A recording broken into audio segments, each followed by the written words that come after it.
Welcome to part 3 of modifying a BAE Hawk. As you can see here, I have the wings done. These are some pretty good sized ailerons, and originally there was to be one servo to work the ailerons, but I didn't want to have one servo stressing out on two ailerons, so I doubled it up using one servo per aileron. Made like a H bracket here to be able to mount the servos, and it works pretty good. I'm going to use my Turnigy servo tester to power it up so you can see how it works.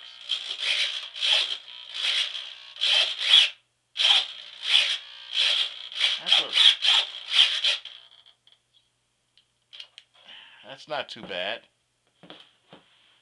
Oh, one word of warning. This is not EPO foam. It's very fragile.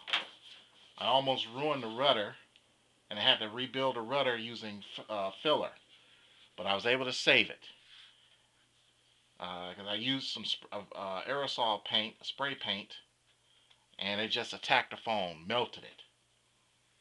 But fortunately, I was able to save it, and after I with filler, and afterwards, I was able to use just a textures hand paint and painted it by hand.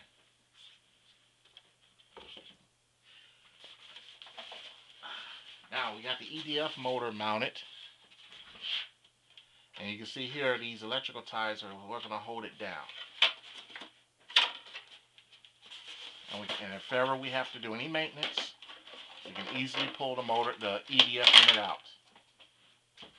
You can see that bracket I have mounted there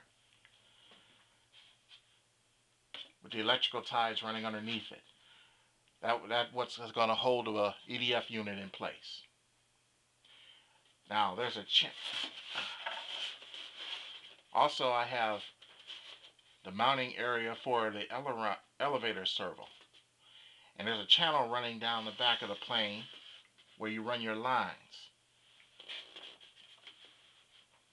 I opened up the channel a little bit just so I can have a little extra room in there when I do run the lines.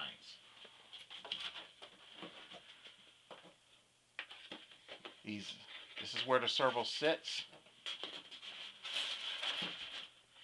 and I use an 18-inch extension, which will make it all the way to the cockpit, and that's where the receiver is going to be mounted, here in the cockpit.